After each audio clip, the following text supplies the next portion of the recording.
Aloha and welcome back to the Senate segment of Live at the Legislature. My name is Jacob Aki, and this morning I'm glad to be joined by Senator Sharon Moriwaki. Senator Moriwaki represents Senate District 12, which includes the areas of Waikiki, Ala Moana, Kaka'ako, Makali, and Mo Ili'ili. Senator, thank you for joining us this morning. Morning, Jacob. Nice to be with you. Bright and early. Bright and early, yes. Senator, your district is a very diverse district, and as one of the central districts in urban Honolulu, there are a lot of issues that you've been dealing with. One of those long-standing issues have been the issues of potholes, particularly in the Kaka'ako area. Can you briefly talk about that? Because a couple of weeks ago, you joined Mayor Blangiardi and Speaker Saiki in Kaka'ako to share some exciting news. It was an exciting day, Jacob. we've been fighting potholes for I don't know as long as I can remember, but the real problem with that was that there were private streets. There are 17 or so, 19 private streets in Kaka'ako.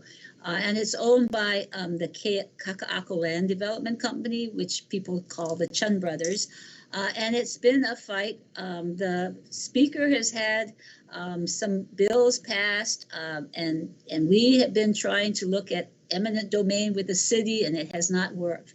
But thankfully, the case has wended all the way through, and the court decided, it ruled that the KLC does not own this property, and therefore it goes to the Department of Transportation. Under the Department of Transportation Highways Act and how it operates, they will offer the streets to the city, and that is in the process of being executed now. In the meantime, because of the active Department of Transportation Highways Division Director and the new city administration, they've agreed to allow the city to go ahead and fix all the potholes.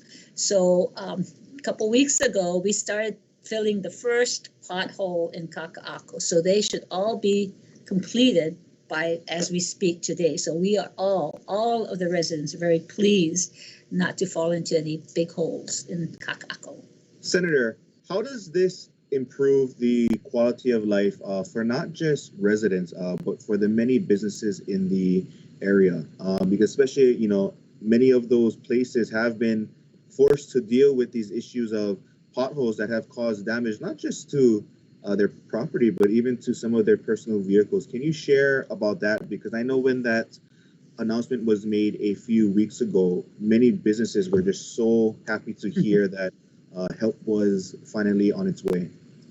So it wasn't only the poor condition of the roads, which is a liability for individuals and government especially, but it was also that the KLC was actually extorting from all of the businesses that were aligned along the streets because they claimed to own the streets. They were charging them $100, I think, a stall a month. Oh, wow. which was a lot. And so, and they were towing away cars of their guests coming in to do business, even if it was for a couple of minutes. The tow truck was on its way, pulling cars out of the area. So it was not only the liability of poor conditions, but it was really the extorting of businesses and the cost to all of the customers of these businesses. So it was really brought upon themselves the way they treated the residents and the businesses in the area. So it was a happy day on many levels. Yes. Senator, let's move on the other side of your district to the Waikiki area. And as we were talking prior to the show, there's a big project going down there regarding the sand on the beach. Can you also share a little bit about that? So Waikiki is as you know, the real economic engine, not only for Oahu and all of us, but for the state. And so the sand replenishment project under the Department of Land and Natural Resources has been ongoing. They are now getting funding. They have had some funding.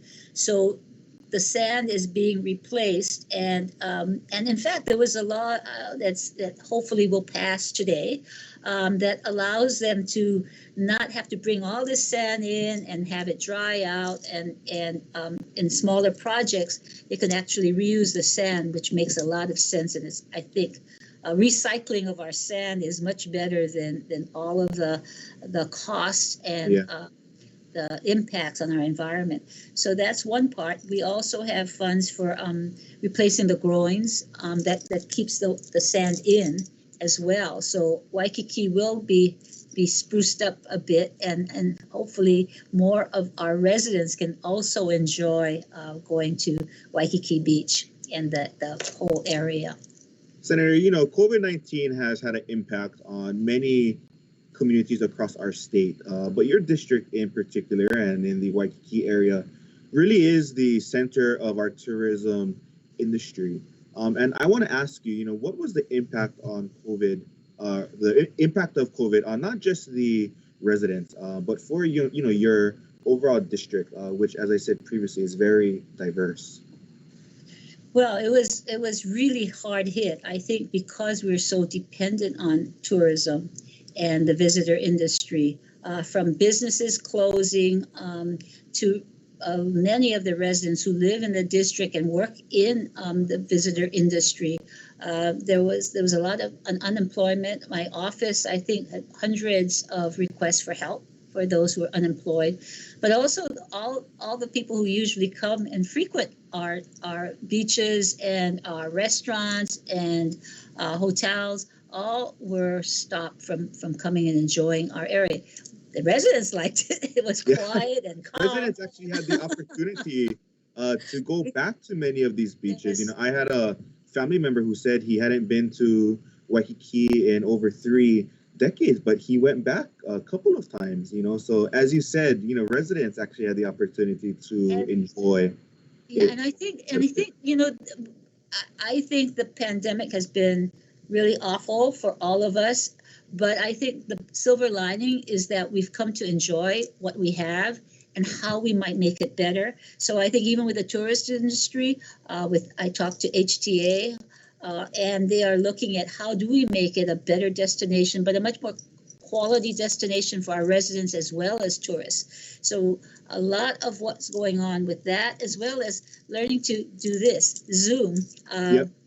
I have within my purview in my Government Operations Committee, the State Office of Technology Services, and we are looking at upgrading, also looking at how we might do more broadband to the underserved areas and unserved rural areas, and really even teaching the kupuna how to use the computer to get on Zoom, and we have much more involvement by seniors as well. So I think there are some positive parts to this pandemic, not all bad, but hopefully we'll learn from that. And as we go definitely. Senator, speaking of your Committee on Government Operations, this is your first year as a committee chair in the Senate since being elected in 2018. So how has your first year as a chair been, particularly during this time where the Capitol was closed? But as you said, we've been making strides to improve our technology infrastructure so that we can continue government operations. It's been a challenge. It's hard work being a chair. So, and I think that I was told that it wouldn't be too hard because government operations is sort of internal. But I think because of the pandemic and because we had no funds, we were really looking at restructuring government, streamlining operations, looking at technology. How do we have broadband so that we can work remotely?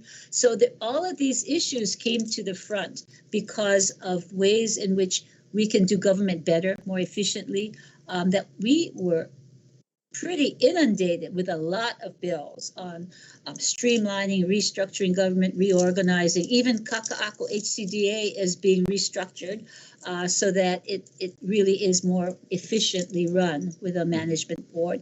So I think it's a good thing. I think government needs to look at itself and not just be a bureaucracy of bureaucracies, that we really look at who are the people we're serving, how do we serve them better, how do we streamline our operations so people can really get better service. So, in the previous segment, Representative Morikawa, shared that this is also the first year that, in terms of our legislative process, people didn't have to come to the Capitol to participate in our committee hearings. That because of technology, we've been able to use Zoom as a way to allow the public to continue participating. As a committee chair, I'm interested in hearing your perspective. Was it easy to run a meeting via Zoom? No. I'm tech challenged too. So learning how to use Zoom or Teams is not easy. I think it's that part of it is the technology and how you use it. On the other hand, you're able to get neighbor island people who don't usually come in. Yes. You have to spend money to come in if they really want to come in person. So I think the opportunity is there if we kind of learn how to do this better. I think you should have both. You should have people being able to come in, but also giving the opportunity for people to Zoom in is a good thing. And I think we're still learning, but I think it's a technology that we should really capitalize upon. Senator, we have about 2 minutes left, and I do want to ask you today on the floor, both the Senate and House, legislators will be deliberating on the final bills that came out of conference with the Senate session, with the legislative session adjourning on Thursday. What do you hope to accomplish, or what do you hope the legislature accomplishes in its final days? There are a lot of bills that we still, I think over 200 bills that we are going through today, and a few more, I think, on Thursday. A lot of them are looking at how do we serve the public better, whether it's through crime and crime prevention, or not all the kupuna bills got through, but there's one that, really looks at crime against the elderly and how do we deter some of the crimes there. There's also homeless programs. A lot of money from the ARPA, the American Rescue Act, monies is going to serve the needy. So I think that's a good thing. So the budget has been, I think, increased because of the federal funds, and those are going to the needy. The unemployment insurance is a big area that we really need to look at. And for me, from government operations, a lot of the restructuring that was done, putting the planning commissions together, looking at ways in which we can even look at how the comptroller has authority now to assess the space that people are using in state government that are leased, and pulling them back into state buildings so that we can save money and use that money for more of the public service. So I think moving the state administration to be much more aware of the publics they serve and how they can do it better, and really look at streamlining their operation, or even realigning their operations so that we serve the public better. Thank you, Senator. We are out of time, and I want to make sure I get you off to your 9 o'clock caucus. Yes. But I want to thank you for joining us here. And for those of you at home, stay tuned next week for our final episode of Live at the Legislature. Take care. Thank you, Jacob. Aloha.